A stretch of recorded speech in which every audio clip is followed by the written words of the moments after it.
Salut les marques, salut les smarts, bienvenue dans Catch Up spécial Great Balls of Fire, le dernier pay-per-view de la WWE.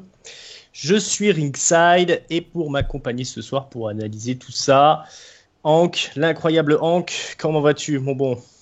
Ça va, tranquillou. Et pour fêter le fait que Finn Balor n'avait aucune place dans ce pay-per-view, j'ai mis son t-shirt. Voilà, il est caché par ton micro, mais... Ah ben on ne le voit pas, c'est un t-shirt exclusif, Slamcrat, la loot box. Donc bref, super soirée en perspective. Oui, il y a du gros, il y a du lourd, il y a du spectaculaire. Tous les titres sont défendus ce soir. Ça se passait à Dallas, au Texas, à l'American Airlines Center, plus précisément. Et on était le 9 juillet 2017. On va parler du kick-off. Kick-off bien chargé, puisque c'était le Cruiserweight Championship qui était défendu. Le roi Neville, toujours champion, affrontait Akira Tozawa, représentant de la Titus Worldwide, donc accompagné au ring par Titus O'Neil. Un match où Tozawa est quand même surclassé par ce bon vieux Neville pendant longtemps dans le match, jusqu'à ce qu'il réussisse à se débrouiller à coups de kick et de suicide dive. Il va notamment profiter d'un moment où Neville essaye de le monter sur ses épaules pour lui placer le tarantula. Donc tout ça, c'est bien beau, mais quand même, Neville est le plus malin puisqu'il réussit à encastrer le pauvre Tozawa sur la 3e corde, directement sur les bijoux de famille. Tozawa ne se relèvera pas, il va se manger un dernier coup de pied circulaire et il va perdre pour le tomber de 3. Victoire de Neville. Qu'est-ce que tu as pensé de ce kick-off je vais être honnête, je savais pas que t'allais parler du kick-off. J'ai vu seulement les highlights, le replay qui était montré pendant le pay-per-view, et ça avait l'air d'un très bon match. Donc du coup j'ai vu quelques très jolies pirouettes de Tozawa, et surtout la séquence qui était je trouvais vraiment sympa après le match, où il y a Tozawa qui pète un câble parce que voilà, tu l'as raconté, je crois, le coup de la corde à linge, le coup des great balls de Tozawa, donc du coup qui se ruine sur la corde à linge, donc la petite pas tricherie mais presque tricherie de Neville, et Tozawa qui demande à Titus, faut que tu te bouges, faut que tu fasses quelque chose, et pour une fois Titus qui prend pas les choses à la légère et qui dit d'accord, je vais m'occuper de te donner un rematch. Donc va chercher des glaçons, je vais te faire un massage. Ouais, voilà, il est dit mais va quand même voir les docteurs et tout ça. C'est vrai qu'il a pas l'air très inquiété par le fait qu'il s'est fait ruiner les bijoux. C'est vrai. Et donc donc je saurais pas dire grand chose. Le match avait l'air très bien, mais surtout c'est sympa d'avoir un deuxième match, mais après vu comme c'est parti, j'ai l'impression que ça va pas être un obstacle à Neville, Ça va être il a pas fait illusion, Tozawa, effectivement. Ouais, voilà. Alors je suppose que ça devait être joli via les highlights, mais le match franchement c'était très très moyen. Moi j'ai trouvé pour deux mecs qui se connaissent aussi bien, parce qu'ils ont travaillé quand même ensemble à leur Dragon Gate USA. Ils ont eu pas mal de matchs l'un contre l'autre. Ça aurait dû aller beaucoup plus vite, ça aurait dû être beaucoup plus spectaculaire. On était vraiment encore une fois dans un match de cruiser booké comme un match d'heavyweight. Le final était assez minable. Tozawa, il est enterré si on reste là-dessus. Ouais. Donc voilà, moi je suis pas très partisan des cruiserweight à l'heure actuelle. J'ai plutôt tendance à les enterrer, parce que ce match-là m'a pas fait changer d'avis. Ça me conforte plutôt dans mon avis, comme quoi c'est vraiment très très mal fait, ces cruisers. D'accord. Et il serait temps vraiment qu'ils révolutionnent tout ça. Voilà, bon. Cruiserweight Revolution. La Cruiserweight Revolution, c'est ça. Il est temps. On va pas s'attarder sur ce kick-off. On va passer au plat de résistance. Un opener assez fabuleux, 2 grosses têtes d'affiche, pas moins que Bray Wyatt qui affronte Seth Rollins dans un match très disputé, avec un Bray Wyatt tout en puissance. Seth Rollins qui joue comme d'habitude la carte de la rapidité pour finir par réussir un peu à revenir dans le match. Hein. Il va placer son Sling Blade, son Blockbuster. Il est à 2 doigts de prendre son phénoménal forearm. Son phénomène à main de doigts, voilà toutes les techniques de babyface. Mais Bray Wyatt est bien le plus malin, puisqu'en remontant dans le ring, à un moment donné, il réussit à placer un petit coup de pouce dans l'œil de ce bon vieux Seth Rollins qui est aveuglé, et c'est tout ce qui suffit après Wyatt pour réussir à placer le Sister Abigail. Ouais. Et la victoire contre toute attente de Bray Wyatt. Voilà, un opener vraiment star power. Qu'est-ce que tu as pensé de tout ça? 2 mecs qui se battent contre leur storyline de merde. C'est ça. C'était un transparent. C'était un peu le match en fait. C'était les mecs qui font bon, ok, on a eu une écriture toute pourrie, mais on va leur prouver que voilà, on mérite mieux. Et c'était un très très bon match. C'était vraiment un très bon match. Rollins bien en forme, très varié dans ce qu'il a fait, et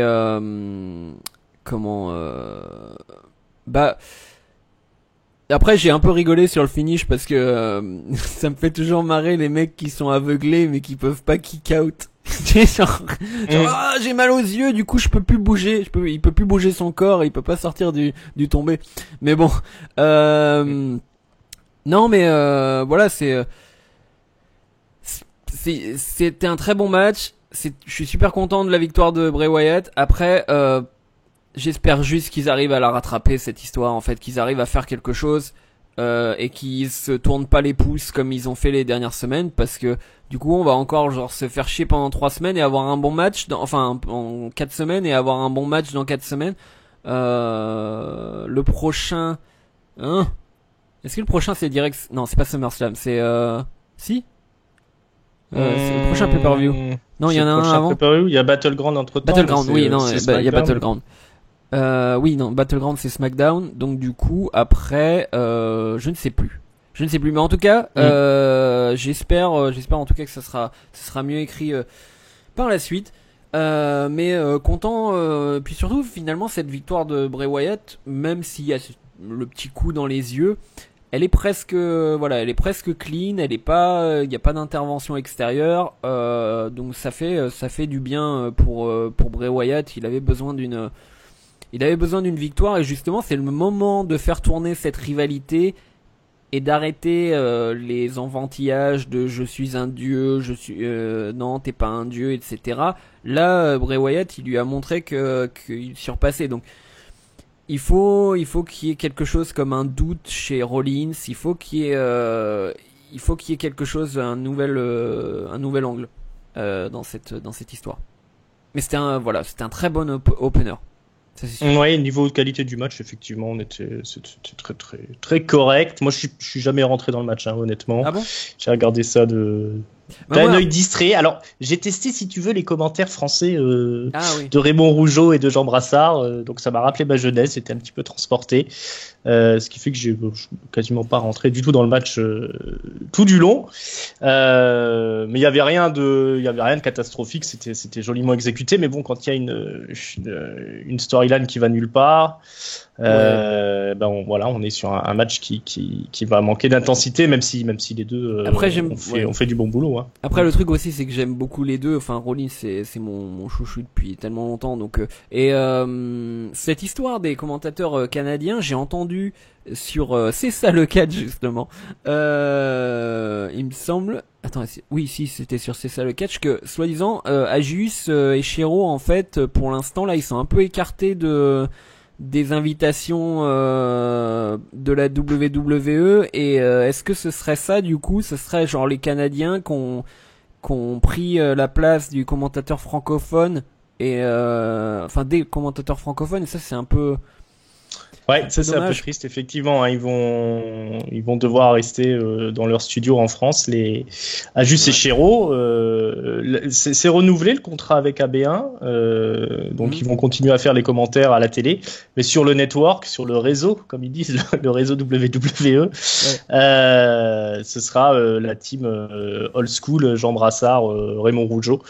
Des commentaires à l'ancienne, c'est plus. En fait, si tu veux, tous les commentateurs étrangers qu'ils ont, c'est des gens qui habitent aux États-Unis en fait. Hein. C'est pas des. C'est pas des mecs qui bossent pour la DSF ou pour la télé russe. C'est comme ça pour tout le truc international. Donc du coup, ça va leur sucrer leur place dans les pay-per-view quoi. C'est ça qui est dommage. Mais a juste expliqué qu'il était pas. Oui, ça le dérangeait pas plus que ça parce qu'il avait eu son passage à WrestleMania. Il a eu deux. Il avait déjà tout fait. Ils ont fait 2 WrestleMania, je crois. C'est ça, à peu près, ouais. Et voilà, il a vu la défaite de l'Undertaker en live, il l'a commenté en live. Voilà, lui, ils ont pas l'air trop amers de ce qui se passe. Moi, j'aurais bien aimé. Enfin, bon, après, c'est sûr que ça doit être compliqué, mais j'aurais tellement aimé qu'ils fassent tellement confiance à Ajus et Chéreau que finalement, ils les importent sur le network et qu'ils se mettent à faire du contenu en français, enfin du doublage en français sur les contenus de la WWE, ça serait vachement bien. Et après, ça casserait leur contrat avec AB1, ça serait compliqué, quoi. C'est ça, oui, ça doit être délicat au niveau des contrats. Puis ils ont leur façon de faire, la WWE, voilà, ils ont toujours mis de côté un petit peu la France, donc ils avaient un petit peu les mains libres, mais voilà, maintenant t'as le network qui est diffusé jusqu'ici, il doit y avoir suffisamment d'inscrits francophones pour qu'ils soient décidés à faire une version vraiment française. Et puis voilà, ils ont ramené les 2 commentateurs de notre enfance. Donc c'était ceux qui s'occupaient de la WWE sur Canal. C'est ça, dans les dernières émissions. Donc c'était pas eux au départ, mais c'était la dernière team. Alors je détestais Jean Brassard quand j'étais jeune, mais là maintenant ça va, il a bossé, il a lu ses fiches et tout, c'était bien, il avait donc c'est moins comique ouais, c'est plus old school, c'est un peu une version de Jerry Lawler et comment s'appelle-t-il ce vieux Texan à chapeau.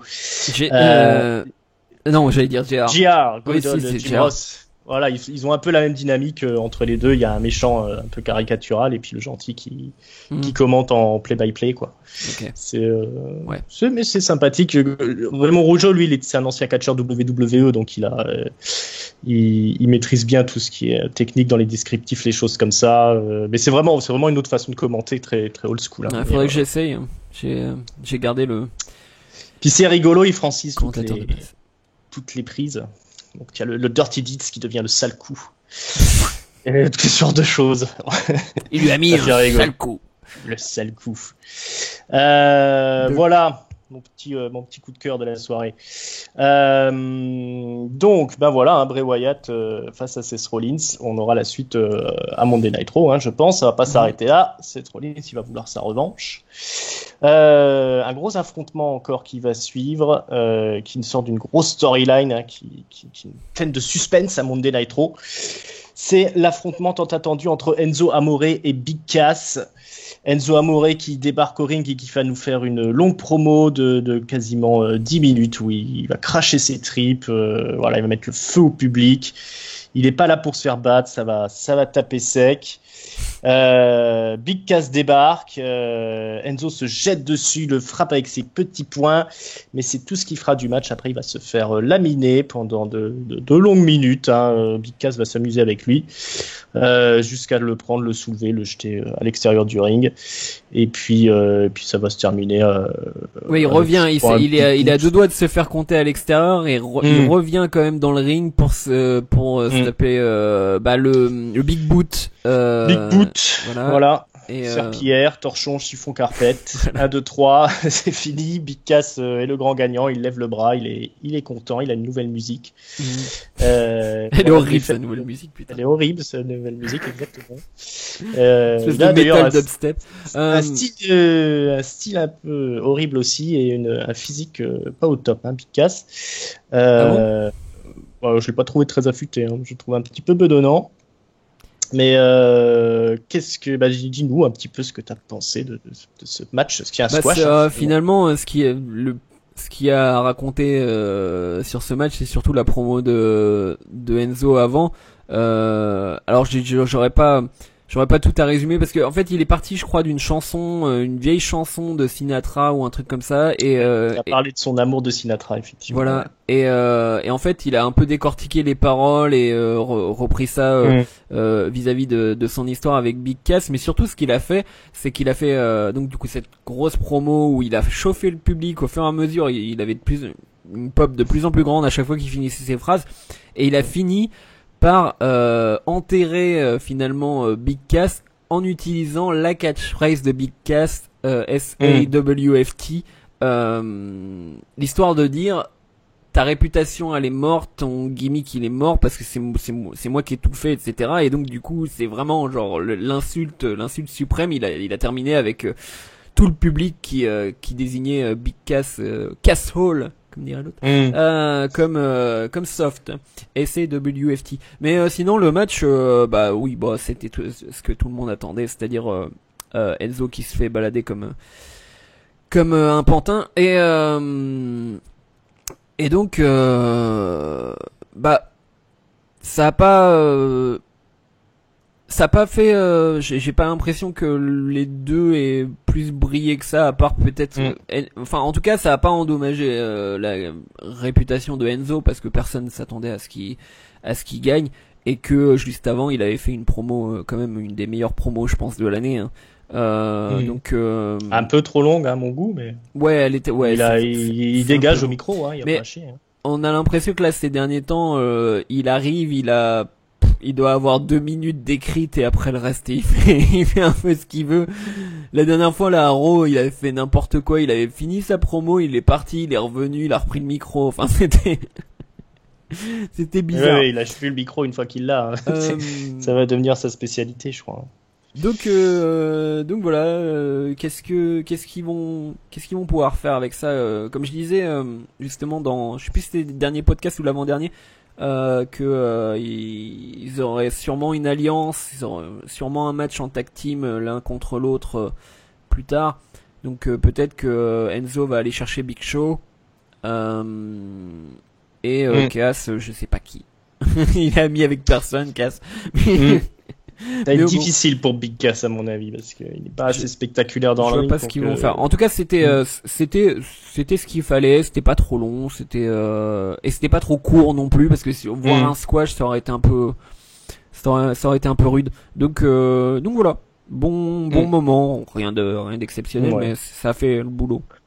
Enfin, je me demande s'ils auraient peut-être pas dû parier un peu plus sur Enzo, parce que j'ai l'impression que finalement c'est lui qui va faire le plus de pognon que Big Cass, parce qu'il est quand même sacrément populaire, et je me demande si en l'envoyant pas un peu dans les cruisers, faire un peu des trucs solo, il serait pas susceptible de faire plus de pognon que Big Cass, parce qu'ils vont quand même plein de t-shirts, ils vendent ces moumoutes là. Je sais pas s'il ferait vraiment plus de pognon en gagnant des matchs, hein. Enfin, oui, pas forcément en gagnant des matchs, mais en prenant du temps d'antenne et en devenant une espèce de mascotte de la WWE. Donc, je pense qu'ils ont peut-être plus de fric à se faire avec Enzo. Ça oui, non, mais ça clairement, hein, de toute façon, ça rejoint le kayfabe. Enzo, il dit clairement en kayfabe, c'est moi qui fais le pognon, c'est moi qui ai les catchphrases, c'est moi qui tiens le public dans le creux de ma main, et toi t'es juste un géant et t'as rien d'autre. Et le gars il sort, Cass il justifie, Cass il valide totalement son discours, parce qu'après il arrive, il est dans son espèce d'attirail pourri où il est tout en noir avec un slip marqué Queens New York, parce que c'est son nouveau gimmick, il vient du Queens, c'est super intéressant, bravo. Donc du coup oui, c'est d'une platitude extrême, hein, quand même. Ouais, on a l'impression d'un mec qui vient d'arriver à NXT, quoi. C'est quoi mon gimmick? Je viens de New York, super. Et puis sa plus grosse prise, c'est de faire un big put par-dessus la 3e corde. Il va finir par se blesser et finir sa carrière assez rapidement, à mon avis. Mais bon. Ouais. Il faut lui trouver. Moi, j'avais dit aussi il y a, je sais plus, quelques podcasts que Cass, s'il passe en heel, il faut lui faire un package entier, etc. Et là Là, on sent que c'est fait à la va-vite. Hein. Pour l'instant, il a pas de, il y a pas d'idée derrière et j'espère pour lui que ça va arriver vite parce que sinon, il va arriver dans la zone, je sais pas, la zone comme quand Rousseff est au fond de la carte et on sait pas pourquoi. Bon, à part que Rousseff, lui, il a quand même plus de charisme. Mais ouais, des big guys qui servent à rien. Ouais. Ouais. Bah, un Swagger qui avait pas mal de talent, il est pas arrivé très loin. Si, là, bon, il a quand même été champion, mais c'était à une époque où tout le monde devenait champion. Et quand il était avec Zeb Colter. Bon, enfin, on dit ça, mais Jinder Mahal est champion de la WWE, donc tout est possible. Hein. À SmackDown, tout est possible. À SmackDown, tout est possible. Le Land of Opportunity. Ouais, voilà. La terre des opportunités. Voilà. Bon. Voilà ce qu'il en était de ce grand match qui a mis fin à l'intrigue de la Team Soft. On enchaîne toujours dans les tag teams, mais cette fois un vrai match de tag team. Les champions, Cesaro et Sheamus, qui défendent leur titre contre les Hardy Boys. 30 minutes de match dans un Ironman match, un match marathon. Donc pour les ceintures d'Euro, par équipe du catch à 4 à son meilleur.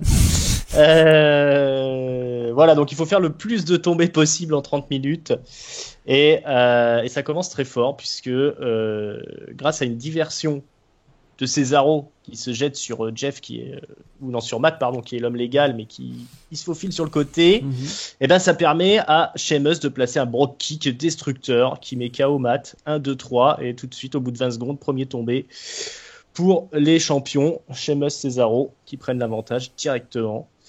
Remake de sa victoire contre Bryan à WrestleMania. Exactement. Alors ceux qui disent que c'est pas crédible, ben non, c'est crédible puisque Daniel Bryan s'est fait sécher à WrestleMania à l'époque par un Brogue Kick. Un Brogue Kick, ça vous sèche, c'est tout, c'est comme ça. Voilà. Alors les champions, ils continuent sur leur lancée parce qu'un peu plus tard avec leur fameux combo là où Sheamus fait le White Noise et Cesaro l'accompagne avec une descente de la 3e corde. Je crois que c'est Matt Hardy encore qui se fait sécher. On est à 2-0 à ce moment-là. Mais les Hardy n'ont pas dit leur dernier mot. Ils reviennent dans la partie. Un enchaînement de Twist of Fate. Side effect, on enchaîne tous les finishes sur Cesaro qui finit par se manger le tombé. 1, 2, 3. Ensuite, un peu plus tard, on va avoir un sunset flip qui est bouclé par Jeff Hardy avec une double descente des jambes là pour coincer Cesaro dans un espèce de petit paquet. Là, ils sont à 2 à faire le petit paquet sur lui. Ça va permettre au Hardy de prendre la deuxième tombée. Donc on est à 2-2. Alors un peu plus tard, ça va partir dans tous les sens. Il y a du side, du twist, comment on appelle ça, twist of fate du haut de la 3e corde de Matt Hardy sur Sheamus là où il manque de se tuer tous les deux là, c'était horrible. Swanton Bomb et compagnie sur Sheamus. Mais alors, bizarrement, Cesaro, qui a fait apparemment un blind tag que peu de gens ont vu, réussit à se glisser. Il fait le tomber. On est à quelques secondes de la fin du match. Et donc, voilà, les champions prennent l'avantage avec un tombé de plus. Ça se poursuit, ça se court après. On réussit à placer encore un twist of fate sur Cesaro, mais il est trop tard. On est à une seconde de la fin. L'arbitre ne peut pas terminer le tombé et c'est bien la victoire de Sheamus et Cesaro qui conservent leur titre. Ouais. Au bout de 30 minutes quand même d'une bataille acharnée. Matt Hardy termine en sang. Sheamus a l'air bien sonné à la fin du match. Il y a eu quand même un gros ventre mou dans le match pour un peu faire respirer les vieux Hardy, et ça s'est emballé sur les 10 dernières minutes. C'était vraiment beaucoup de suspense, très virevoltant dans tous les sens, enchaînement de finishers, pas très clair, pas très lisible ce blind tag là de Cesaro qui surprend un peu tout le monde. Est-ce que toi ça t'a passionné ce match ou est-ce que ça t'a laissé de marbre? Entre les deux. J'ai eu un avis un peu mitigé parce que j'avoue que j'ai perdu un peu d'intérêt pour le match au bout de 5 minutes, un truc comme ça, où que ça commençait à être après ce tombé super rapide. On a vu qu'ils ont rebaissé vraiment l'intensité, que c'était un peu laborieux, c'était un peu Jeff qui se prenait tout dans la gueule au milieu du ring, et puis voilà. J'ai la fin du match, vraiment, les 5 derniers, enfin peut-être un peu plus que 5 minutes, mais les 10 dernières minutes étaient vraiment un peu plus mouvementées, mais je sais pas, cette impression bizarre où c'était un bon match. Il y avait des bonnes combinaisons de Cesaro et Sheamus. Il y avait quelques bonnes choses aussi de Jeff et Matt, mais c'était très condensé en fait. C'était vraiment des moments. Il y avait 1 minute 30, 2 minutes qui étaient vraiment bonnes, et ensuite on repart dans la mélasse où genre il y en a un qui est un peu en soumission, il y en a un qui fait un peu ça se chamaille un petit peu à droite à gauche, mais c'est pas la tension était pas vraiment je trouvais ils auraient pu mieux booker le match. La tension était est venue que vers la fin en fait, du coup cette espèce de, je sais pas s'il l'avait vraiment prévu, mais le dernier tombé au moment où le chrono est parti à 0 en fait, qui s'est terminé sur 2 en fait, c'est tombé de 2. Donc voilà, et c'était sacrément effrayant la blessure. Alors ensuite on a su que c'était pas si grave que ça. Ça devait être genre il s'est ouvert l'arcade ou un truc comme ça. Ouais. Mais Matt Hardy pissé le sang à la fin. C'était violent. Donc voilà. Après c'est ils ont gagné à la régulière, ce qui est un peu, parce qu'on nous avait vendu un peu Sheamus et Cesaro comme étant des gros tricheurs, et là pour le coup ils ont juste été malins. En fait ils ont un peu fait, pas au même niveau, mais ils ont un peu fait des choses qu'on voit chez nos chouchous les Revival, au niveau des blind tags, de la rapidité, genre les adversaires qui les voient pas venir, genre il y en a un qui fait un truc pour perturber l'un et l'autre qui passe derrière, etc. Donc ça c'était intéressant. Après j'ai peut-être aussi l'impression que ils auraient pu faire quelque chose de beaucoup mieux avec en face une équipe qui est plus en forme. Parce que d'un côté t'avais des mecs qui couraient à droite à gauche, et puis de l'autre côté t'avais des gars qui étaient quand même ils sont plus trop ils sont plus trop en forme, les Hardy. Ils font encore des belles combinaisons, des beaux finishes, etc. Mais pour mettre le rythme à un match de 30 minutes, je pense que c'était too much quoi. Donner 30 minutes aux Hardy, peut-être que c'était un peu too much.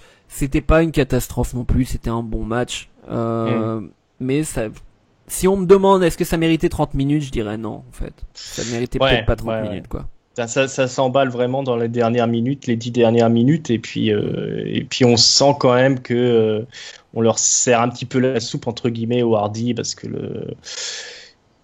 Cesaro, Sheamus, Cesaro il est quand même, c'est quand même un des meilleurs du roster, et Sheamus il est aussi, il a pas mal musclé son jeu depuis qu'il a eu sa rivalité avec Cesaro, et depuis qu'ils sont en équipe, donc ils sont vraiment, ces deux catcheurs qui sont vraiment au top.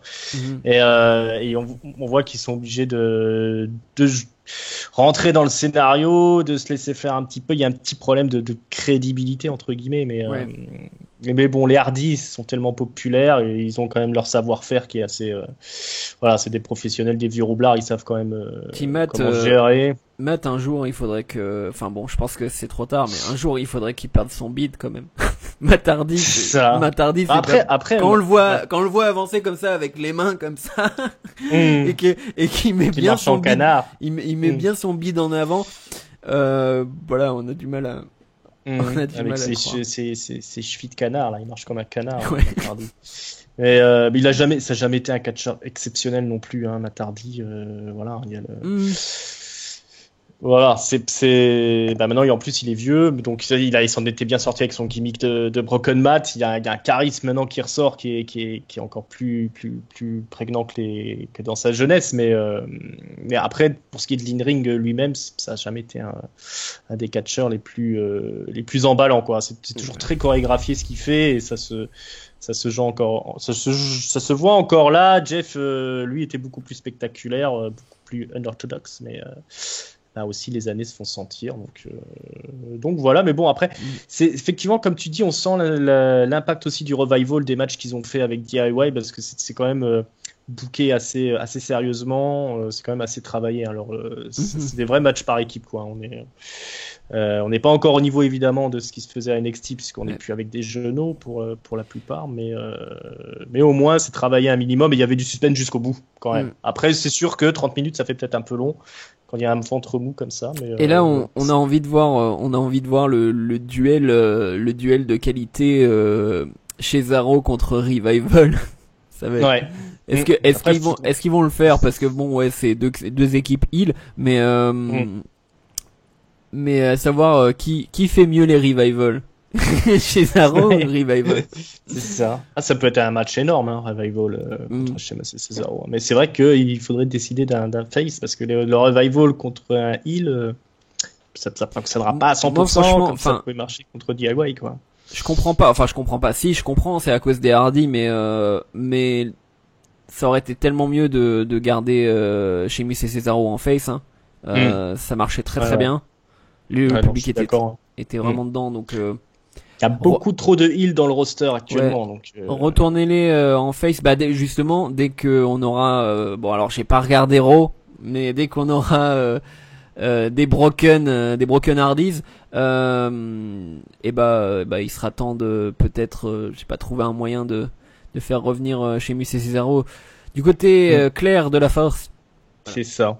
Parce qu'on va pas faire passer les Revival en face. Hein. Ça non, arrêtez, non. Faites pas de bêtises, s'il vous plaît. Connerie. Voilà, il y a encore du boulot dans les tag teams, mais bon, c'était quand même convaincant ce soir. Allez, on va faire un tour du côté des filles. Alexa Bliss défend son titre face à Sasha Banks dans un match simple, un match normal pour la ceinture des féminines de Raw. C'est un bon match de Sasha Banks, hein, qui, voilà, comme d'habitude, déroule le grand jeu. Alexa Bliss, elle arrive à suivre derrière. On sent qu'elles ont répété quand même derrière, parce que c'est millimétré. Elles déploient toutes les deux, hein, toute leur panoplie de coups. Sasha Banks, c'est descendre des genoux, etc. Des prises de soumission dans tous les sens. Alexa Bliss ressort ses petites pirouettes là, c'est des salto arrière avec descente du genou. Elle nous fait le petit coup de son bras qui se déboîte en début de match sur un coup de coude de Sasha. Et non, mais Michael Cole. Ah oui, mais du coup t'as pas eu Michael Cole toi dans les commentaires. Michael Cole, non. Mais il nous a saoulé pendant 2 minutes là-dessus. C'est vrai. Mais il nous a fait genre, oh mais vous avez déjà vu ça, mais j'ai jamais vu personne le faire, etc. Alors que bon, on l'a déjà vu faire ça il y a pas très longtemps en fait. Bon, c'était à SmackDown, mais c'était à SmackDown, ouais. Je me demandais si c'était à NXT ou si c'était, mais c'était peut-être bien à SmackDown. Mais peut-être qu'elle l'a déjà fait à NXT, je sais plus. Faut plus qu'elle le fasse d'ailleurs, parce que c'est dégueulasse à voir. Moi pour le coup ça m'a du coup comme je l'avais déjà j'avais vu la fois où c'était à SmackDown, donc du coup quand elle l'a fait ça m'a pas surpris. Mais ça m'a pas surpris. C'était une bonne occasion de le faire, mais vas-y, continue. Oui, donc voilà, tout ça est très serré. Sasha Banks va réussir à placer Alexa Bliss dans le big statement, l'état de compte, comme on dit. C'est vraiment ça, c'est vraiment l'état de compte. C'est vraiment, je ne donne que la vérité. Je suis désolé. Mon Dieu. Alexa Bliss va batailler ferme pour atteindre les cordes. Elle va réussir à attraper les cordes après de longues minutes, et elle va finir par se faufiler à l'extérieur du ring dans un final un peu anticlimatique. Hein. Elle va décider d'abandonner le match. Elle reste contre la barricade. Le décompte est fait. Elle est comptée à l'extérieur du ring. Elle perd le match, mais elle conserve la ceinture. Voilà ce qu'il en était de ce championnat féminin. Une belle désillusion à la fin, mais ça, il y a quand même un beau déroulé à mon avis. Je sais pas, qu'est-ce que tu en penses, mon bon Hank? Mais la suite ringside. La suite, exactement, la suite. On avait oublié que les filles savaient faire des grands matchs. Non mais je disais la suite du match parce que après... la suite du match. Je savais que j'allais oublier. Non mais parce qu'après on a Sasha Banks qui fait non, ça va pas se passer comme ça. Ça s'est fait comme ça. Donc du coup, tu veux raconter? Je te laisse raconter. Ouais. Donc du coup, elle tire Alexa Bliss, elle la remonte jusqu'au Titan Throne. elle va pour déblayer un peu la table des commentateurs. Donc on se dit, je pourrais va tenter, je sais pas quoi, une powerbomb, un truc du genre. Et à ce moment-là, elle se fait contrer par Alexa Bliss. Donc du coup, les deux sont sur la table des commentateurs. Et là, elle arrive quand même à balancer, je crois, Alexa Bliss en contrebas. Exactement. Et elle lui saute dessus. Elle lui fait le saut avec les deux genoux vers l'avant. Sur le béton, hein. Sur le béton, oui, voilà. En contrebas, bien 3-4 mètres en dessous, quoi. Et donc c'est comme ça que ça se termine. Et ce qu'on a vu entreaperçu quand Alexa Bliss se relevait, c'est qu'elle s'est bien fait, elle s'est bien fait cogner. Elle avait les lèvres en sang. C'était un peu la thématique de la soirée. Il y a beaucoup de gens qui ont fini en sang dans les matchs. Ça saignait sec. Donc voilà. Et mais je racontais ça parce que pour moi c'est super important, parce que le match était très bon, vrai. Mais surtout la fin était vraiment bonne, parce que du coup il y a pas de moi je déteste les matchs qui se terminent avec un heel qui gagne par abandon, enfin qui gagne en restant à l'extérieur ou en se tirant, etc. C'est un truc. Enfin bon, c'est un classique du catch, mais c'est un truc que j'aime pas. Et il y a beaucoup de gens qui détestent. Hein. Voilà. Et là c'était parfait, parce que du coup ça a relancé Sasha Banks. On sait que ça va continuer. Est-ce qu'ils vont mettre Nia Jax dans le lot? Peut-être. Le match était vraiment très bon. Hein. Je pense que c'est un des meilleurs matchs d'Alexa Bliss depuis qu'elle est arrivée. Je la critique souvent sur le fait que elle fait pas, surtout je disais avec Bayley où les matchs je l'ai pas trouvé terrible. Là vraiment c'était bien, c'était pas parfait tout le temps, hein. Quand elle faisait ses pirouettes, des moments c'était un peu à côté, mais voilà. Après aussi le talent de Sasha Banks fait pour beaucoup dans ce match. Ses grands sauts pour se sacrifier, etc. J'ai pas de spot en tête. Si je sais que elle lui a mis bonne dizaine de coups de genoux à droite à gauche en lui fonçant dessus, etc. Il y avait des passages où si on regarde de loin c'est violent comme ça.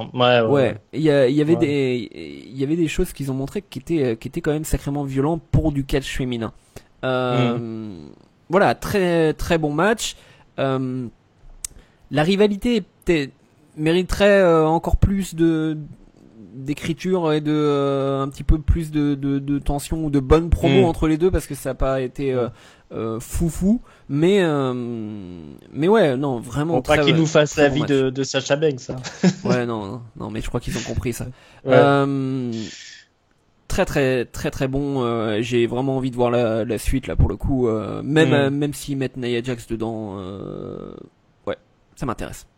Ouais, voilà, hein, Sasha Banks de nouveau dans le main event des filles. Voilà, ça fait du bien. Hein. Moi, comme je disais, on avait oublié à quel point elle pouvait faire des bons matchs. Et pour moi, c'était pas loin d'être au niveau in-ring déroulé le meilleur match de la soirée comparé à tout le reste. Alors peut-être pas ce qui vient un peu plus tard entre les deux colosses, mais au niveau fun, moi, c'est ce qui m'a le plus plu, je trouve, dans la soirée. Comme tu dis, Alexa Bliss, elle a bien musclé le jeu. Voilà, c'était bien mieux que ce qu'elle a pu sortir parfois à SmackDown contre Becky Lynch, souvent où c'était très très approximatif, même plus qu'approximatif.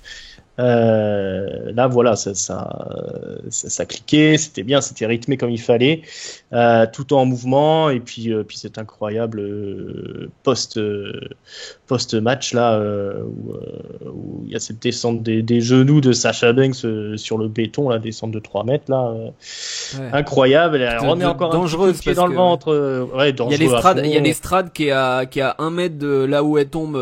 Il y a l'estrade à droite il y a les barrières qui sont pareil à moins d'1 mètre, donc si elle se rate, elle peut se péter la tête. C'est les genoux en avant sur le béton, hein. Ouais, aussi. Donc moi je veux bien, mais c'était même limite trop dangereux, hein, quand même.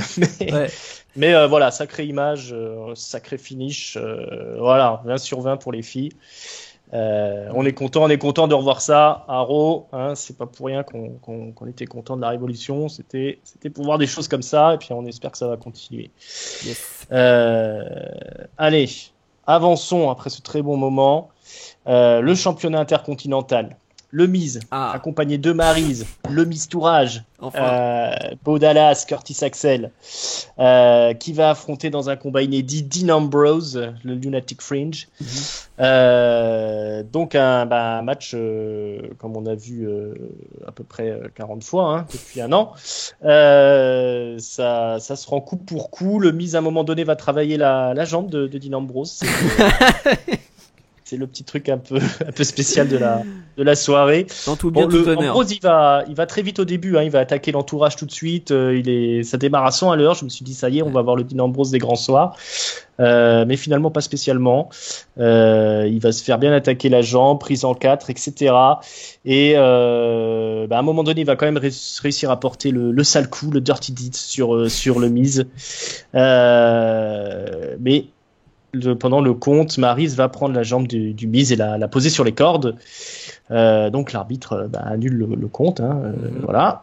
Et évidemment, à la fin, intervention du Mistourage qui va un peu faire perdre les pédales à Dean Ambrose, qui arrive à se défendre, mais qui va quand même se prendre un petit coup de Bo Dallas derrière la tête et puis se manger le Skull Crushing Finale. Et alors le Skull Crushing Finale en canadien? Ils l'ont pas traduit, je crois. Oh merde. C'est le final qui casse la tête. Le final qui casse la tête, voilà. Le crâne cassé final. Je te dirai comment ils appellent Roman Reigns un peu plus tard.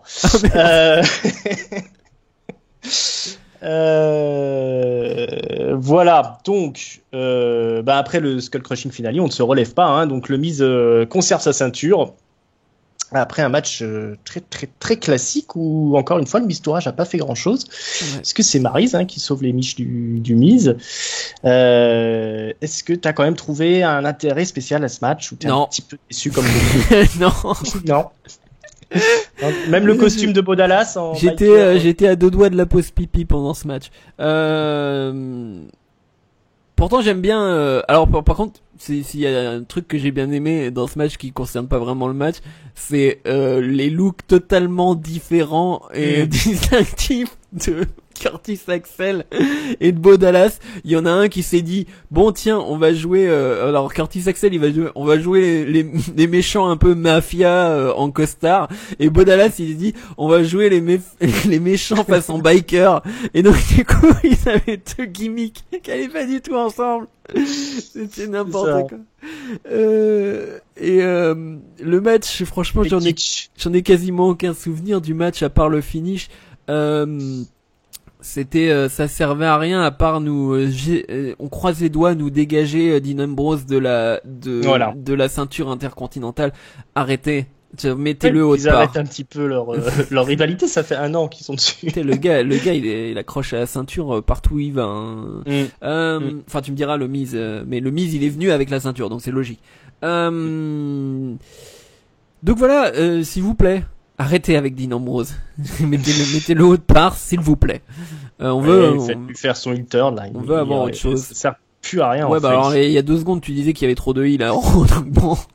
C'est pas faux, mais non, mais dans la division tag team, il y a aucun face, hormis les Hardy. Là, encore dans le solo, on peut faire quelque chose après. Ou alors aller le faire autre chose à Dean Ambrose, je sais pas qu'est-ce qu'il peut aller faire, mais il faut qu'il lâche le Miz. C'est plus possible, il gagnera jamais contre le Miz de toute façon maintenant. Ouais. Et puis il est pas drôle quoi. Il est pas drôle, il est pas amusant, il peut pas perdre comme Enzo, tu vois. Enzo, il est amusant quand il perd pas, entre ses défaites, il est amusant Enzo. En tout cas, ces derniers temps.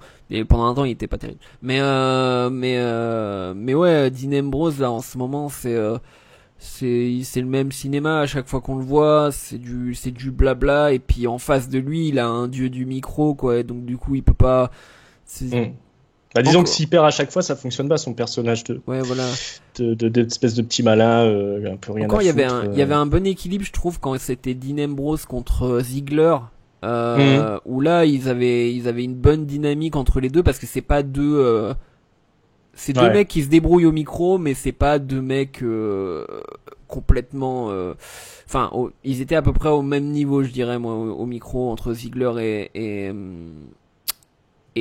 Ambrose, et donc voilà. Mais là avec le Miz ça marche pas, parce que le Miz, quand il fait un segment, dès que Ambrose, enfin je l'ai déjà dit dans les weekly, mais dès que Ambrose arrive, ça chute, les audiences baissent, monsieur. Donc du coup voilà, et puis on espère que c'est vraiment la dernière, qu'il trouve autre chose. Je sais pas pour quelle raison il pourra arrêter, mais qu'il trouve une raison pour qu'il arrête, qu'il se fasse attaquer par quelqu'un d'autre. Voilà, exactement. Rebattons les cartes, et puis faut partir sur autre chose. Le match servait pas, enfin justement il servait pas à grand chose. Espérons qu'il serve au moins à ce que voilà, on arrête avec cette rivalité. Ça serait bien. Ça. C'était pas mauvais, mais c'était pas intéressant. C'est ça le. Oui, voilà. Enfin, pas assez d'interférences. C'est un match qui aurait pu être à Raw, quoi. Voilà, exactement. C'est ça. Un peu trop léger pour un pay-per-view, puis ça vient après les filles et après le match d'une demi-heure des tag teams, donc les gens étaient un peu fatigués. Voilà, on est un petit peu. C'est un petit peu difficilement digeste, mais bon. On espère qu'ils vont relancer tout ça. Bon, allez. Des rivalités un peu plus intéressantes. On passe au gros morceau. Voilà, là, le gros morceau. 2 titans qui vont s'affronter. Braun Strowman, le monstre parmi les hommes, et Roman Reigns, le grand maître chien. Donc, pour un match de l'ambulance. Maître chien dans la vraie vie. Voilà. Donc il faut mettre son adversaire dans l'ambulance, hein. C'est ça, hein. Vous l'emmettez dans l'ambulance, vous fermez les portes. Donc Braun Strowman très dominant, hein, sur Roman Reigns, tout en puissance. Il détruit le Samoan pendant de longues minutes, hein, qui n'arrive pas à prendre l'avantage sur le gros Strowman. Il faudra qu'il utilise des chaises, hein, pour essayer d'exploser l'épaule et le bras, qui étaient récemment blessés de Braun Strowman. Mais ça suffira pas pour mettre hors d'état de nuire Strowman. Donc ça se castagne sévère, hein, dans tous les sens. On les connaît, les deux là, et ça va finir par s'approcher de l'ambulance. Alors ça s'envoie ça va aller traverser le mur d'image, hein. Reigns va réussir à faire quand même passer Strowman à travers le mur d'image. Après s'être fait un peu valdinguer dans tous les sens, hein. Lui a fait manger encore une fois l'ambulance. Les deux sont à bout de force. On se retrouve face à l'ambulance. Alors Strowman va encore taper un peu sur Reigns avec les brancards, là, les espèces de trucs orange là qu'on place sous les brancards, des grands coups dans le dos. Mais voilà, Reigns il est quand même costaud. Il a le punch de Superman pour se défendre. Et il va finir par tenter l'impossible, se jeter sur Strowman pour un spear juste devant les portes ouvertes de l'ambulance. Et Strowman est très malin, il esquive. Reigns rentre direct tout seul dans l'ambulance. Strowman ferme les portes. Ouais. Et c'est la victoire. La victoire de Strowman, le monstre. Et là, tu vas me dire la suite. Ah, d'accord. Bon, bah. Alors, Strowman. Donc, tu veux raconter ? Oui, alors, donc, du coup. Vas-y. Roman Reigns, si je me gourre pas, hein, dis-moi, mais donc, à ce moment-là, donc, du coup, Strowman, voilà, il est tout content, Braun! Et donc, c'est à ce moment-là qu'en fait, Roman Reigns ressort de l'ambulance. Oui. Il se rend compte qu'il a eu le moment sûrement le plus ridicule de ces dernières années. C'est ça. Il a véritablement sauté comme une merde dans l'ambulance. Et donc du coup, il se venge, hein, il en fout plein la gueule à Strowman. Ensuite, est-ce que t'es sûr que je sais plus s'il l'a fait passer à travers les diodes. Est-ce que c'était à ce moment-là ou c'était avant? Enfin bref, il me semble que c'était à ce moment-là justement. Enfin bref, parce que il devait le ramener. Mais bref, au final, il arrive quand même à mettre Strowman dans l'ambulance. Et là, pour s'assurer que Strowman reste bien dans l'ambulance et pour qu'il l'emmène vraiment en enfer, hein, comme il l'avait annoncé. il dégage le conducteur de l'ambulance, hein, il le sort comme une merde, hein, il le balance par terre et il commence à conduire l'ambulance. Et c'est pas fini, puisque la caméra continue à suivre l'ambulance qui fonce. Mais il conduit très bien, hein, Roman Reigns. C'est incroyable. Ce que je me disais, effectivement, il conduit très bien les ambulances. Il conduit comme un ouf. Il part comme ça à bien 20-30 km/h dans les coulisses, et il se retrouve dans le parking souterrain. Et là, en fait, il se place devant des camions de la WWE, et puis il s'arrête, il regarde son rétro, il fait chauffer le moteur. Regarde, hein. Il est face à lui-même à ce moment-là. Voilà. Et là on se dit mais qu'est-ce qu'il va faire? Est-ce qu'il va partir en trombe, etc. Et là il fait marche arrière à pleine bourre vers du coup un des camions de la WWE, et il encastre l'ambulance sur le camion, réduisant au moins la taille de l'ambulance d'un tiers, avec Strowman derrière. Pas de bullshit, il est pas passé en dessous ou quoi que ce soit, il est dans l'ambulance. Donc, du coup, voilà. Après, il sort complètement sonné, hein, Roman Reigns, après sa tentative de meurtre, et donc du coup il s'en va, et puis voilà, il est tout sonné, il titube un peu, et puis il s'en va. À ce moment-là, on croise Kurt Angle, qui est genre, alors magnifique Kurt Angle, qui est comme ça. Voilà. Alors désolé pour les gens qui n'ont pas la vidéo, mais bouche bée. Il comprend pas. Et là il y a merde, comment il s'appelle, les deux G&G Security, Jamie Noble, voilà, avec un pied de biche, et voilà. Il sait pas se servir d'un pied de biche. Jamie Noble, c'est dommage. Donc il n'arrivera pas à ouvrir la porte de l'ambulance. Ils sont en mode urgence, hein, tout le monde est en train de crier oui, parce qu'il est peut-être mort, hein, à qui peut aider, etc.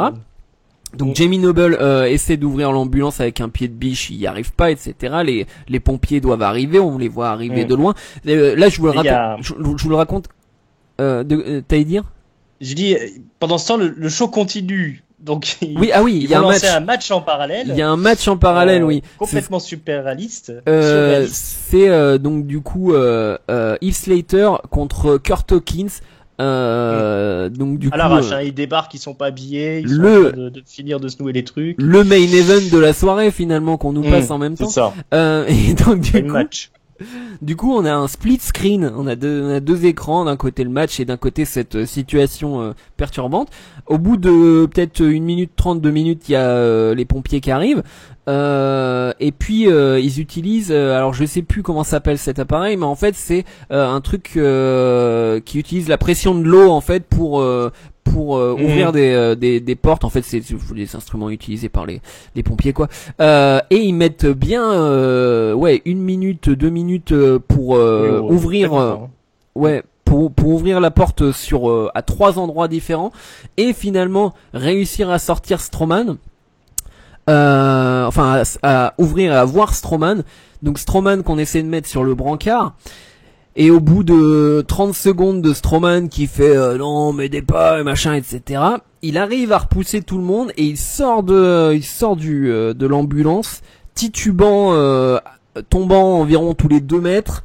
Kurt Angle complètement halluciné, Strowman qui s'écroule à un moment, qui se tient sur un bus de la WWE, qui fait des traces de sang sur 2 mètres en se tenant dessus, et puis finalement qui s'en va un peu plus loin dans le parking, on sait pas où il va.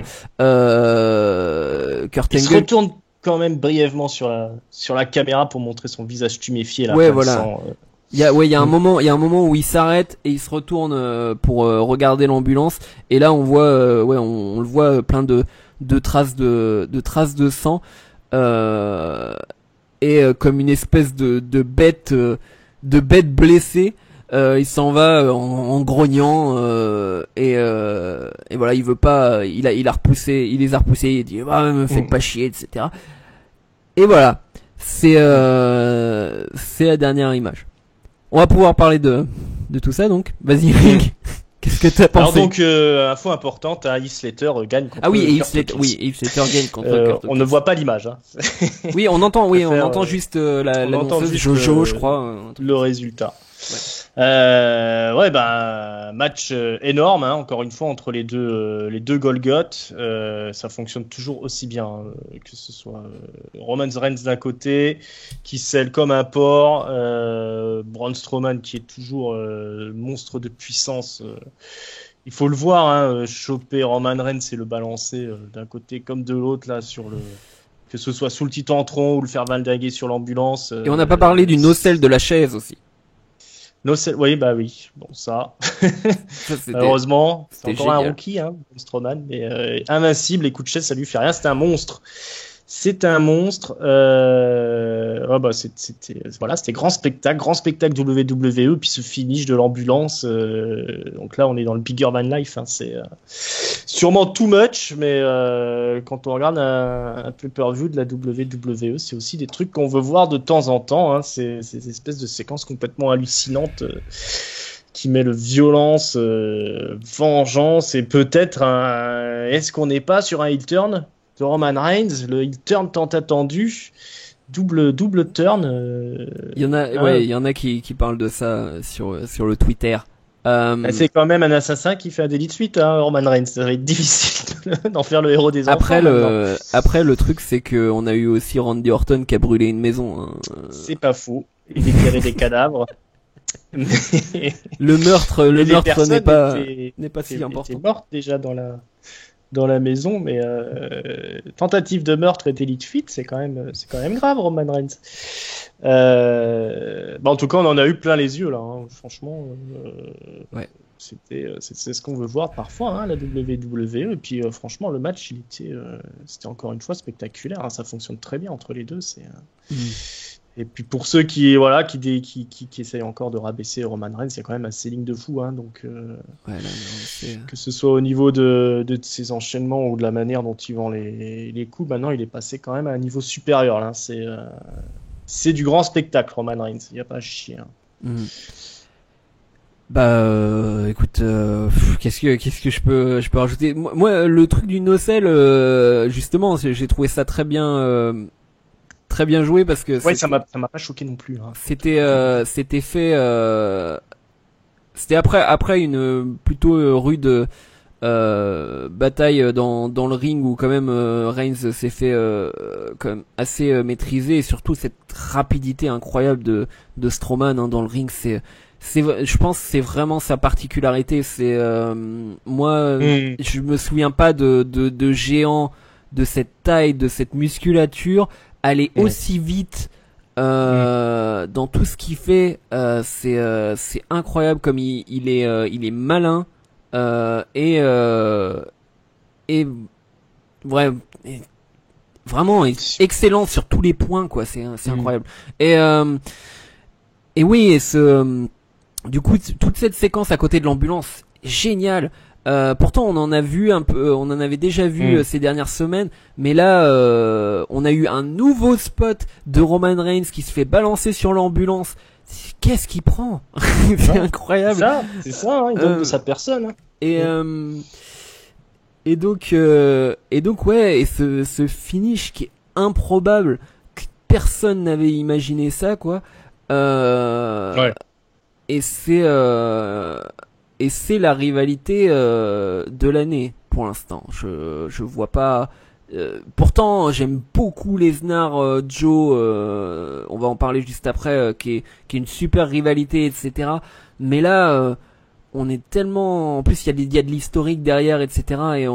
Et c'est ils y mettent tellement les moyens et tellement l'écriture, et c'est vraiment une quand l'ambition est au même niveau que la qualité, c'est assez incroyable ce qu'ils peuvent faire la WWE. Moi, je dis vraiment bravo, parce que ça restera un des grands moments de cette année.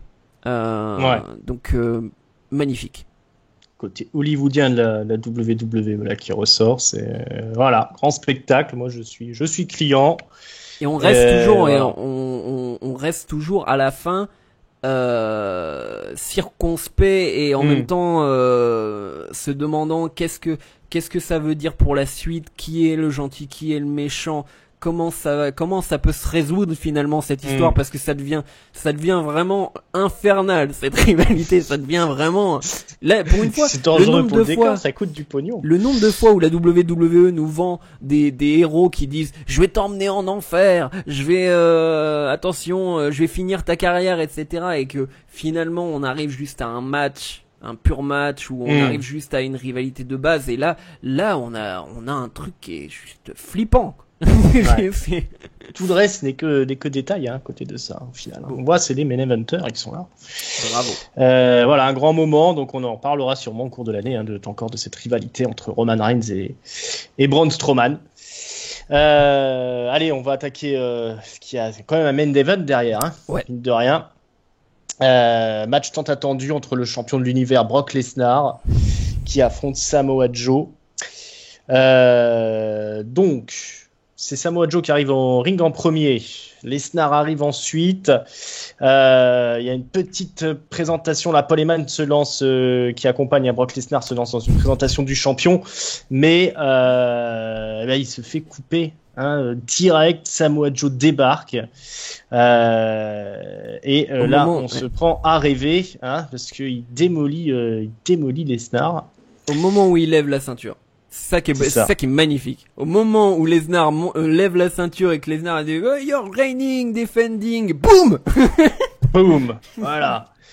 Parce que avant que le match commence, une fois que le Reigns contre Strowman c'était terminé, si on regardait l'heure, on voyait qu'il restait plus grand yak, un petit 20 minutes, donc on était quasiment certain qu'on partait sur un squash de Samoa Joe. Et le match ne démarre pas, puisque Samoa Joe attaque tout de suite. Il va prendre Lesnar, l'emmener dehors, l'exploser sur la table, et là on se dit ça va peut-être plutôt être un squash de Lesnar en fait. Peut-être Lesnar qui va se faire squasher. Joe attend que Lesnar arrive à remonter dans le ring, parce que le match n'a pas démarré, donc Lesnar il est déjà complètement sonné, il a explosé une table de commentateurs. Brock réussit quand même à monter dans le ring, le match démarre. Joe fonce tout de suite sur Brock, il l'écrase dans le coin du ring, il lui fait son pelé kick retourné directement dans la tête, et puis après c'est parti pour le coquina clutch, il va cibler le coquina clutch, Samoa Joe, le grappin des îles, comme on appelle ça, et mais Brock Lesnar quand même il est costaud, il arrive à se dégager, il va emmener Samoa Joe à Suplex City, on place les German Suplex sur Samoa Joe qui va de plus en plus s'affaiblir, ça transpire à grosses gouttes de part et d'autre, mais Joe quand même il est là, il est présent, il réussit à rentrer dans la partie, et encore à plusieurs reprises il va tenter le coquina clutch.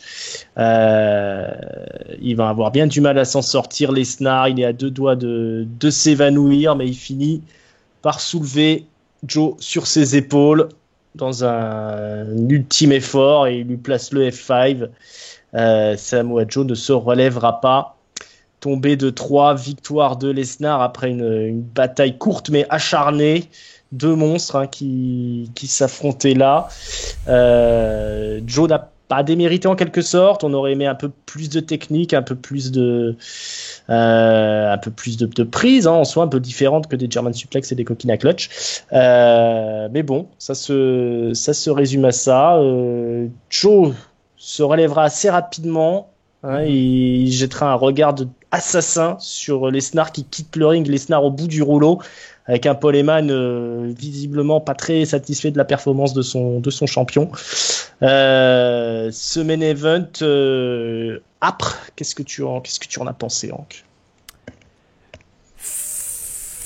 Ça va dépendre de ce qui va se passer. Mais ça.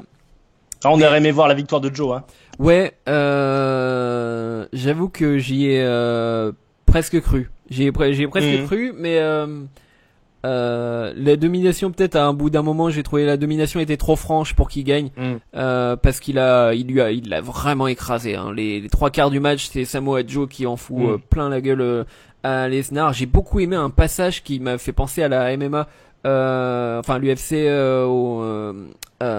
ils étaient en ce qu'ils appellent le clutch dans la MMA, c'est-à-dire en fait ils se prennent par le torse et en fait ils poussent pour faire un takedown en fait comme à l'UFC, et il y avait un passage comme ça où je fais merde, ils essaient de, oui voilà, ils essaient de faire un peu du shoot wrestling. Je pense qu'il y avait un peu de shoot là-dedans. J'ai entendu que Lesnar était très content du match et de se disant l'endurance de Joe, comme quoi il a dû lui mettre quelques petits trucs, peut-être en vengeance de justement la séquence où ils ont été séparés par le roster là il y a quelques semaines, où il lui a mis un vrai coup, Joe il a mis un vrai coup dans la gueule, donc du coup voilà, le match était vraiment très très bon, hein. Mais après je pense qu'il faut s'attendre à ça. Je me demande si c'est Lesnar qui demande ça à chaque fois, mais tous les matchs de Lesnar sont des matchs à 100 à l'heure et qui peuvent pas durer plus de, je sais pas, 6 minutes, 6 minutes, 8 minutes, parce que ça va à 200 à l'heure. Soit c'est lui qui enchaîne les souplesses. J'ai bien aimé le fait que au bout d'un les séquences de souplesse ont toujours été contrées par Joe au bout d'un moment. À chaque fois il s'en prenait 2 ou 3 et après il arrivait à contrer, donc il est pas aussi malléable qu'un Roman Reigns ou que d'autres qui sont tombés dans le piège. Donc ça installe pour moi ça installe encore une rivalité. Est-ce qu'ils vont laisser sa chance à Joe de continuer ça, ou est-ce que ils vont se dire non, il faut passer à leur programme contre Reigns ou contre enfin Reigns, ça va pas être possible tout de suite non plus, parce qu'il est encore recherché par la police, donc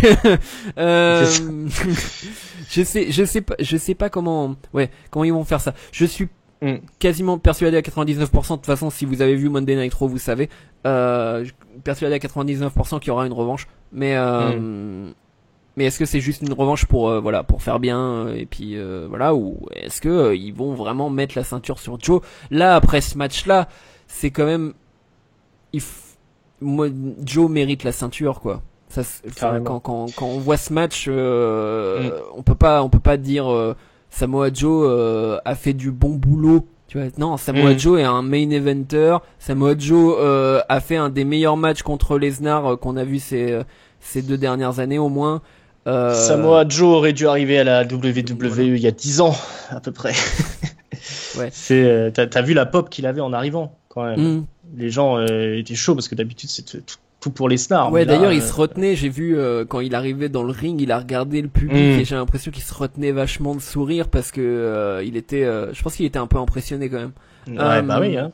Donc ouais, mais bravo aux deux, et donc on continue quand même avec cette histoire. Même il y a des gens qui vont interpréter ça genre ouais non mais Joe il a été enterré ou je sais pas quoi, mais pas du tout quoi. Ce match c'est loin, c'est tout le contraire d'ailleurs. C'est Lesnar il a gagné sur le fil avec un moment, avec 5 secondes d'inattention de Joe, mais voilà. Donc Joe il a eu le même traitement que Goldberg quasiment. Il n'a pas eu le droit de gagner la ceinture de suite, mais c'était à peu près le même style de match qu'ils ont fait à WrestleMania, un truc aussi serré où effectivement, et il y a quelques petites ouvertures à Lesnar qui lui permettent de revenir dans la partie et de gagner le match, mais il est obligé de tout donner, et Joe avait l'air beaucoup plus frais à la fin du match que Lesnar, et le fait qu'il se relève comme ça et qu'il envoie le regard, il y avait une réalisation qui était aux petits oignons sur ce match-là, beaucoup plus que sur les autres matchs. Il y avait vraiment des plans qui voulaient dire ce qu'il voulait dire, c'était très travaillé au niveau de la résiliation et la réalisation. D'habitude c'est le genre de réalisation qui sort quand il y a Triple H dans l'histoire, quand il faut mettre en valeur le fils du patron, mais là traitement traitement assez grandiose sur Joe. Après Le catch, c'est un peu aussi un facteur magique hein, quand l'alchimie commence à marcher. Joe, c'était pas garanti non plus que ça devienne un main eventer, même si on savait qu'il avait toutes les qualités, ça peut toujours se casser la gueule. Par contre, on voit là que ça a connecté avec cette rivalité contre Lesnar. Et effectivement, c'est peut-être le moment de lui filer la ceinture. C'était peut-être effectivement le temps de faire le passage de relais. Mais en même temps, est-ce qu'on enlève la ceinture à Lesnar maintenant? Parce que Lesnar, c'est la seule vraie superstar du roster avec Cena. Est-ce que Joe est mûr pour ça? Ou est-ce qu'il faut encore attendre un peu? Mais il y a de la frustration qui va se créer. C'est toujours bon. Et tout ça, je pense que c'est très très bon pour Joe. Hein. Bah, ouais, on en revient au problème des faces, enfin du fait que les heels sont les plus convaincants et que du coup, comme tu me dis, la seule superstar, enfin c'est John Cena et qui d'autre tu disais Styles, peut-être. Non, Cena et Lesnar. Cena et Lesnar. Dans le sens des gens qui ramènent du pognon, hein, ouais. qui vont ramener des gens qui vont remplir les stars. Il y a plus que les deux là. On peut le tourner dans tous les sens. Les autres, on n'est pas à ce niveau. Hein. Ouais. Bah, va falloir attendre encore quelques années avant que Strowman soit au même niveau. C'est ça. Mais ouais. Bref, j'ai hâte de voir ce qu'ils vont faire. Strowman, il faudra qu'il aille affronter Lesnar à un moment donné. Il y a un mec qui va devoir faire tomber Lesnar et ce sera lui le nouveau champion. Ça va le jouer entre Reigns, entre Strowman, peut-être Finn Balor. Je sais qu'il y a beaucoup de gens qui fantasment sur Strowman Lesnar. Moi, j'ai du mal à imaginer ça parce que je vois pas, c'est impossible de voir Lesnar comme un face. Et il y a ce côté où, avec Samoa Joe, ça fonctionne parce que Samoa Joe est un heel, envieux et très qui veut la victoire très j'allais dire très pas sentimental mais qui a beaucoup quand même enfin qui montre quand même beaucoup ses émotions alors que Strowman est juste il est trop similaire presque à Lesnar dans le sens où c'est juste une grosse brutasse qui veut du challenge et du coup j'ai du mal à imaginer pas forcément le match peut être bon mais une rivalité entre les deux qui est vraiment intéressante. J'attends de voir, mais donc voilà. Et puis bon, c'est bien les main eventers grosses brutasses, mais au bout d'un moment, il va falloir transitionner, les gars. Parce que des grosses brutasses, vous en avez 4, quoi. Donc bon. Bah oui. Mais le main event, c'est pour quelques catcheurs, hein, pas pour tout le roster. Hein, le reste. C'est de la mid-card. C'est là qu'on voit que Dean Ambrose, ça va être chaud pour lui de revenir dans le main event avec son gabarit de tablette.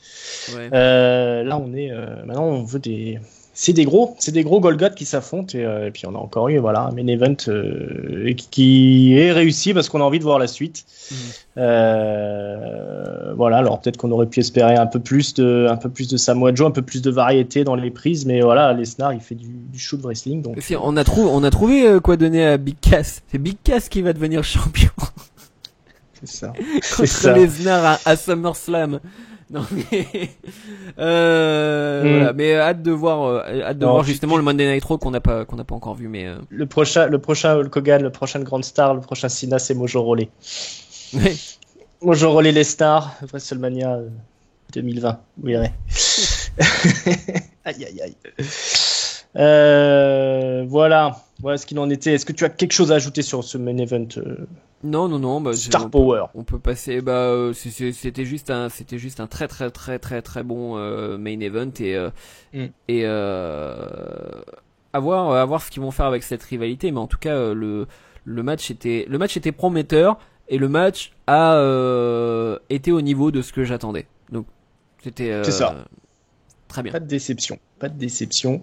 Allez, c'est l'heure du mot de la fin. Il va falloir qu'on donne une note. Il va falloir qu'on donne un top, un flop, dans l'ordre que tu veux. C'est parti. Alors, le flop, ça va être donc du coup cet Iron Man match. Du moins, enfin le rythme de l'Iron Man match. C'était pas un flop total ce match, mais c'était le seul moment qui m'a paru longué en fait de la soirée.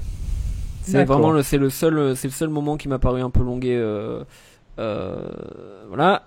Le top, c'était ouais, non, mais c'était Strowman qui sort de l'ambulance ensanglanté. Je suis désolé, en fait, les gens ils vont avoir l'impression à chaque fois, dès qu'il y a Strowman quelque part, en fait, je le mets en top dans les émissions et tout ça, mais bon. Et ma note sur ce pay-per-view, un 4. Je vais mettre un 4, 4. Par rapport à la qualité générale des matchs qui était vraiment haute, hein, qui était, je dirais à part, donc du coup, je chipote un peu sur ce match tag team. Sinon, le reste, le match féminin était excellent. Si j'aurais pu mettre le Miz Ambrose en flop, mais bon, je m'y attendais. C'est ça le truc. Donc du coup, c'était pas catastrophique non plus. Ouais, voilà. C'était sans intérêt, mais c'était pas honteux. Le match féminin, donc du coup, très très très très bon. Le match Reigns-Strowman dont on se souviendra dans longtemps. Et Lesnar-Joe qui a tenu toutes ses promesses et avec un début de match phénoménal. Franchement, le début de match, j'étais... Ouh, ouais. J'ai fait, mon Dieu, qu'est-ce qui se passe? Il rentre dans la barrière, il se prend la table, oh là là, et c'est même pas commencé. Et Lesnar, il est en train déjà de ramper, ça fait 20 secondes, Lesnar est par terre. Donc excitant, très excitant. La dernière heure de ce pay-per-view était incroyable. Donc voilà, un 4. Un 4, un bon 4. Bah écoute, t'as fait un peu le tour, mais je vais quand même réussir à placer mon flop sur Big Cass, que j'ai trouvé peu convaincant. Je donne pas au cruiser parce que c'est dans le kick-off, hein, on va pas mettre les flops au kick-off. Voilà, pas très convaincant, je le trouve pas très en forme. Je trouve qu'au niveau, qu'il est bedonnant, comme je disais, il me fait pas rêver, Big Cass. Le top, t'as fait un peu le tour. Alors je vais donner aux commentateurs canadiens franco-canadiens qui m'ont rappelé ma jeunesse. J'étais très heureux de les retrouver, même si j'aime beaucoup Ajus et Chero aussi, hein, ça c'est mais quand même un top beaucoup. Mais quand même un top du pay-per-view. Un top du catch, tu veux un top du catch? Je vais le mettre à Sasha Banks alors, parce que voilà, elle a fait le job, m'a fait rêver. Sinon non, parce que sinon le meilleur moment c'est quand Joe a explosé Lesnar dans la table en début de match, hein. C'est le truc qui m'a le plus marqué. Voilà, et puis je vais me ranger à ton avis, je vais mettre un bon 4, hein. Ça vaut cette note là. Il y avait du gros spectacle, il y avait du lourd, il y avait des choses qui étaient un petit peu on va dire sans intérêt, mais rien de dégueulasse. Je vais mettre quand même le petit carton rouge au cruiser du kick-off, parce que si c'est possible, les cruisers, il va falloir faire quelque chose. Ils prennent les cruisers avec toi. Oui. Mais bon, c'est plus possible de booker des choses comme ça. Tozawa, c'est censé aller à 200 à l'heure, surtout contre Neville. Les mecs, ils auraient dû faire un spotfest de taré pour mettre le feu à la foule, et ils ont fait un match tout mou, tout pourri, c'est nullissime. Voilà, si on regarde un peu la concurrence, ce qui peut se faire à la Ring of Honor, ou si on va à la New Japan, ou des choses comme ça. Même si on va à la Progress, c'est des trucs beaucoup plus spectaculaires sur les poids légers comme ça. C'est plus possible de continuer là-dedans. 205 live, ça fait dormir tout le monde, personne ne regarde. Voilà. Mais voilà, il faut se reprendre sur les cruisers, c'est pas possible. C'est du gaspillage de talent complet. Mais bon, on va pas partir sur cette note défaitiste. Un gros pay-per-view, des grosses séquences choc, du grand spectacle. C'était ça, Great Balls of Fire. Des grosses boules de feu. Je suis en train de montrer le logo en fait. Ouais, voilà. Non, mais des grosses boules de feu comme ça, on en veut toutes les semaines. Donc voilà, malgré Punjabi Prison Match. Ah oui, oh là là, ça va être bien ça. C'est pas nous qui nous en occupons, hein. Non, ça on va laisser à la concurrence. On va le laisser à Giskel et IRM. Donc n'oubliez pas, hein, Giskel et IRM qui présentent le supplément SmackDown chaque semaine. Nous cette semaine on aura aussi donc du coup le podcast Catch Up Raw. Donc avec la suite de ce qu'on est en train de vous raconter. Et le retour tant attendu, mais pas tellement, du Talking Catch. Mi-raisin. Si, attendu par Camille Bourg. Dédicace à Camille Bourg, supporter forever. Just for you. Donc voilà, un Talking Catch où on va parler un petit peu du Mae Young Classic, entre autres, et du départ d'Austin Harris. Donc si vous voulez regarder ça, c'est dans les prochaines vidéos. Si vous êtes abonné, vous serez informé. Voilà, abonnez-vous. Envoyez des sioux. À l'arc. Bon. Alors, on va finir l'autopromo. Je vous rappelle que vous pouvez nous retrouver sur YouTube, donc la chaîne des Cahiers du Catch. Donc abonnez-vous, comme on vous a dit. Vous pouvez nous retrouver sur Facebook, Catch-Up CDC, Twitter, Catch-Up CDC. On est sur PodCloud, on est sur iTunes. Voilà, pensez à mettre des commentaires. Venez sur les Cahiers du Catch, venez discuter avec nous, mettez des pouces. Donnez-nous notre avis, insultez-nous, ce que vous voulez. Hank, je te remercie beaucoup d'être venu. Merci pour tes interventions. Oui, je sais, je suis très bavard dès que j'aime quelque chose. Donc du coup, j'espère ne pas avoir trop empiété. Mais c'est pour ça qu'on te fait venir. Oui, et dis-nous tout. Et qu'est-ce que j'allais dire? Oui, donc juste pour rappeler une dernière fois sur le Talking Catch maintenant, donc du coup ça sera mensuel. Donc vous inquiétez pas, on va pouvoir les faire puisque ça sera mensuel. Au début, on a essayé de le faire hebdomadaire, mais bon, on est so busy. Donc voilà. C'est ça. Pas tout le temps du monde. Voilà, du coup, on vous remercie beaucoup de nous avoir écoutés. On espère que vous avez apprécié l'émission. Et puis, du coup, vous nous retrouverez très bientôt sur les ondes. Voilà, je vous remercie encore. Et puis, on remercie. Ah oui, une dernière fois. Et on remercie aussi les gens parce qu'on en est à 200 abonnés. Donc, merci beaucoup. Merci à vous. Merci les amis. On a pris la barre. Comme chez Zaro. Comme chez Zaro. On n'est pas à la barre, on passe la barre. Allez, à bientôt les amis, si Dieu le veut. Ciao, ciao. Salut.